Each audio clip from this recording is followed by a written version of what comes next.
Y si te dijera que la oportunidad de Fernando Alonso de volver a tocar la gloria en Fórmula 1, esa que llevamos esperando casi 2 décadas, podría irse al traste no por un error de pilotaje, ni por un coche lento, sino por algo tan viejo como el mundo, el favoritismo familiar. Sí, has oído bien, estamos en 2025, la expectación por 2026 es máxima. Aston Martin, Adrian Newey, el genio de la aerodinámica, Honda y, al volante, Fernando Alonso. Un cóctel que suena a gloria, ¿verdad? Pues agárrate, porque hoy voy a destripar la pregunta que sobrevuela el paddock como un fantasma con mono verde. ¿Hasta qué punto el nepotismo en Aston Martin, con Lance Stroll en el segundo asiento y su padre, Lawrence, al mando del cotarro, podría torpedear el sueño de ver a Alonso campeón otra vez? Porque, seamos sinceros, cuando el coche sea una bestia parda, ¿dejarán que gane el mejor o el hijo del jefe? Vamos a poner las cartas sobre la mesa desde el minuto 1. La preocupación es real y tiene fundamentos. Aston Martin, bajo la batuta de Lawrence Stroll, ha invertido una millonada indecente para llegar a la cima. Fichajes estrella como el de Newey, la nueva fábrica que parece la base lunar de la NASA, todo grita un queremos ganar. Y en esa ecuación, Fernando Alonso, con su talento estratosférico y una experiencia que ya quisieran muchos, es una pieza clave. 8 podios en 2023 lo demostraron. El nano sigue teniendo magia en las manos, pero ay amigo, luego está la otra cara de la moneda, Lance Stroll, un piloto que, si bien ha tenido destellos, vive bajo la sombra constante de ser el hijo de, y esa sombra en la Fórmula 1 es muy alargada. Imagina la siguiente escena: estamos en 2026, Aston Martin presenta un monoplaza que es la envidia del paddock, una obra de arte firmada por Newey y propulsada por un motor Honda que ruge como Godzilla con cafeína. Alonso, con 40 y tantos tacos, pero con la ilusión de un rookie y el hambre de un león, empieza a encadenar poles, vueltas rápidas, victorias, la Alonsomanía 2.0 desatada. Pero en el otro lado del box, Lance también tiene ese cohete entre manos, y su padre, el dueño del equipo, el que paga las facturas y el que, según dicen las malas lenguas, sueña con ver a su retoño campeón del mundo a cualquier precio. ¿Qué pasaría si ambos se encuentran en pista luchando por la victoria? ¿O si el título está en juego y las matemáticas empiezan a hacer de las suyas? Sonará esa radio maldita con un Fernando, Lance es más rápido que tú, pero en versión Aston Martin. Madre mía, es pensarlo y me entra sudor frío. Para entender la magnitud del posible marrón, tenemos que viajar un poco en el tiempo y analizar las piezas de este rompecabezas. Primero, la relación Alonso-Stroll. Sobre el papel, todo son buenas palabras. Alonso, en su llegada, se mostró como el veterano dispuesto a guiar al joven compañero, incluso llamándole héroe por competir lesionado. Mike Crack, el jefe del equipo en ese momento, hablaba de colaboración y comunicación abierta. Fernando ha elogiado la inteligencia de Lance y su trabajo conjunto para mejorar el coche, pero seamos honestos, ¿qué iba a decir Alonso públicamente? Sabe perfectamente quién le paga el sueldo y quién apostó por él cuando otros le cerraban puertas. Algunos analistas, con más picardía que un zorro en un gallinero, aseguran que estos elogios son una estrategia calculada. Si alabas a tu compañero y luego le metes medio segundo por vuelta, tu gesta brilla todavía más, o simplemente es pragmatismo. Pero rasquemos un poco la superficie. La temporada 2025, según lo acontecido hasta ahora, ya ha mostrado algunas grietas. Alonso ha hablado de sentirse creativamente limitado, pidiendo estrategias más frescas y mejoras que no llegaban con la velocidad esperada. Su frustración por la falta de ritmo del coche en algunas radios ha sido más que evidente. Incluso se ha hablado de reuniones de crisis y del temor de Alonso a una temporada 2025 sin sentido. Y ojo, que Lance también ha reconocido las carencias del coche, pidiendo mejoras en todas las áreas. Esto nos dice que la presión existe y que, aunque la relación sea cordial, las exigencias de un bicampeón como Alonso no son las de un piloto que, con todos los respetos, tiene su asiento más que asegurado. Y aquí es donde entra el factor Papá Stroll. Lawrence no es un cualquiera, es un tiburón de los negocios con una ambición desmedida por ver a Aston Martin en lo más alto y, crucialmente, a su hijo Lance como campeón del mundo. Su historial lo demuestra. Compró equipos para facilitar el ascenso de Lance por las categorías inferiores hasta llegar a la Fórmula 1 y siempre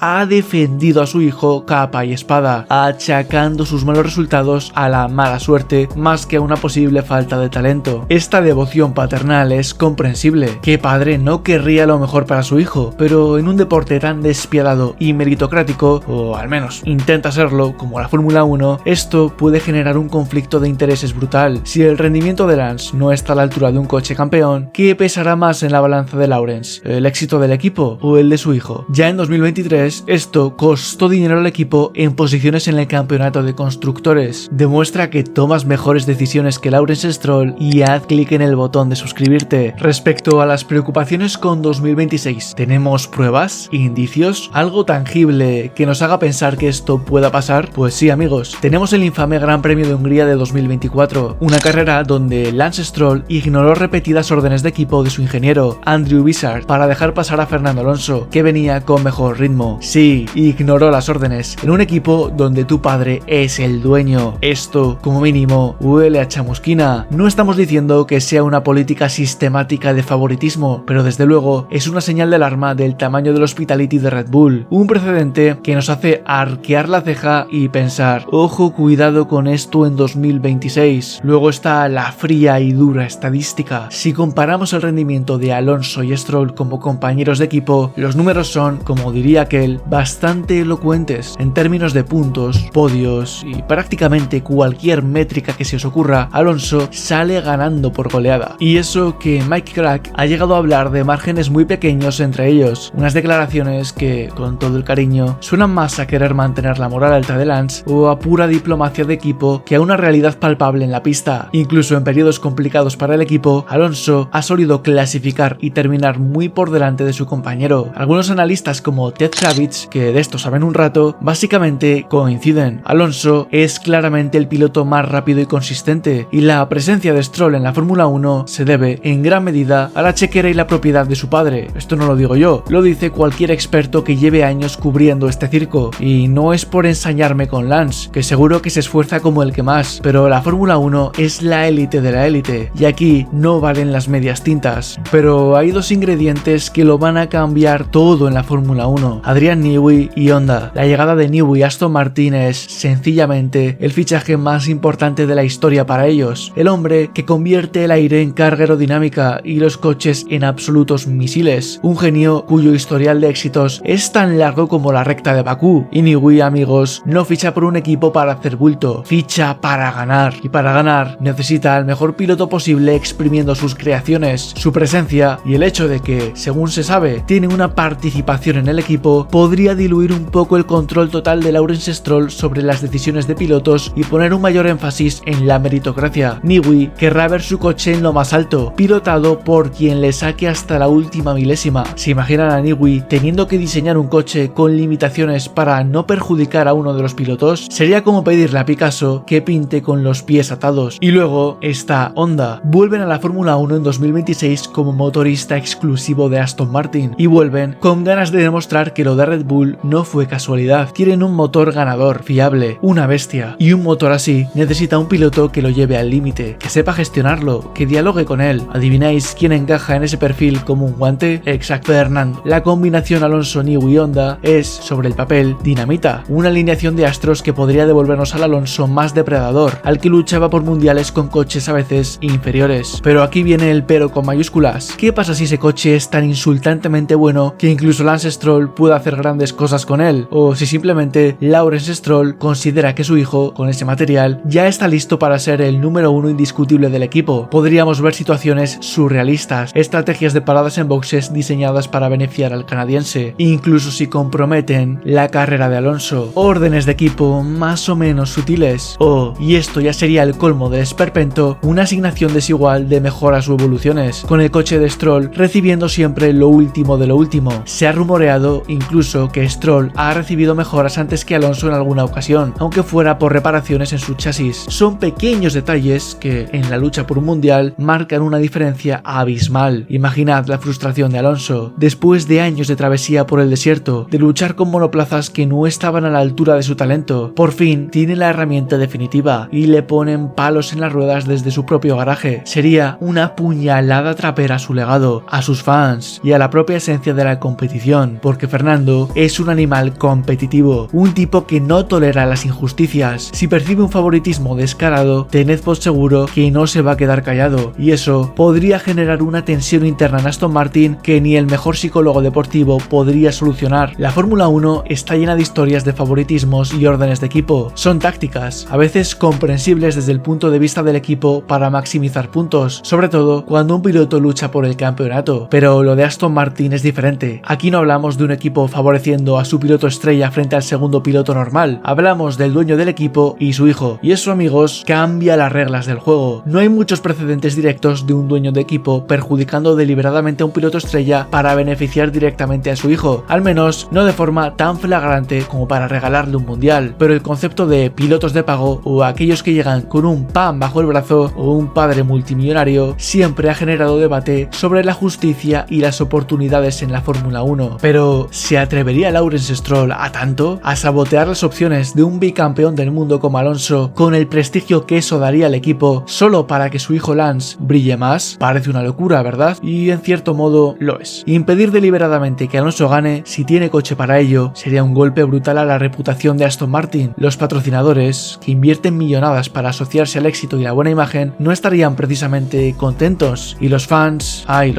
la legión de seguidores de Alonso y los aficionados de la Fórmula 1 en general pondrían el grito en el cielo. El daño a la imagen de la marca podría ser irreparable. Además, está el factor Alonso. Ya lo hemos dicho, no es un tipo que se deje pisotear. Su influencia y su contrato seguramente tengan cláusulas para protegerse de favoritismos flagrantes. Pero el nepotismo puede ser más sutil, más insidioso. No hace falta una orden directa por radio para cargarse la carrera de un piloto. Basta con una parada en boxes un pelín más lenta, una estrategia de neumáticos no del todo óptima, o esa mejora que llega a un coche y al otro no. Pequeñas decisiones que, sumadas, pueden marcar la diferencia entre la victoria y la mediocridad. Y si esas decisiones siempre, casualmente, benefician a Lance, la moral de Alonso y de su lado del garaje podría caer en picado, y un equipo desmotivado, por muy buen coche que tenga, raramente alcanza la gloria. La llegada de Newey también podría ser un factor mitigador, o al revés, un catalizador de tensiones. Si Newey ve que sus diseños no se explotan al máximo por decisiones políticas, ¿cuánto tiempo tardaría en alzar la voz? O peor aún, en desencantarse. Su reputación se basa en ganar con los mejores. Ese es el dilema que Lawrence Stroll tendrá que afrontar en 2026 si los planetas se alinean y tienen un coche ganador. La oportunidad histórica de ganar el mundial con una leyenda como Fernando Alonso y catapultar a la marca Aston Martin a lo más alto. La redención de Alonso, el triunfo de la perseverancia y el talento puro. Pero por otro lado, el sueño de un padre, ver a su hijo campeón del mundo con el equipo que él mismo ha construido. Una narrativa familiar, sí, pero que podría chocar frontalmente con la lógica deportiva y empresarial. ¿Se puede tener todo? ¿Puede Lawrence Stroll satisfacer su ambición paternal sin sacrificar el potencial de éxito masivo que representaría un Alonso campeón con su equipo? Sinceramente, quiero creer que la lógica y la ambición de Aston Martin como equipo global prevalecerán, que Lawrence Stroll, por mucho que quiera a su hijo, entenderá que un Fernando Alonso campeón con Aston Martin es un activo infinitamente más valioso que cualquier otra cosa. Y vamos, que es que Alonso es muchísimo mejor que Lawrence Stroll. Mucho tendrían que cambiar las cosas para que el canadiense tenga más ritmo. Además, Adrián Newey y Honda no han venido aquí para ser comparsas en el proyecto personal de nadie. Pero sí, la duda, esa pequeña y molesta duda, siempre estará ahí, revoloteando como una mosca. El nepotismo es una bestia difícil de domar, y más cuando hay tanto en juego. Llegados a este punto, seguramente os estaréis haciendo la siguiente pregunta: ¿por qué demonios Lawrence Stroll es tan rico? Respondo a esa pregunta en el vídeo que aparece ahora en pantalla. Nos vemos ahí dentro. Un saludo.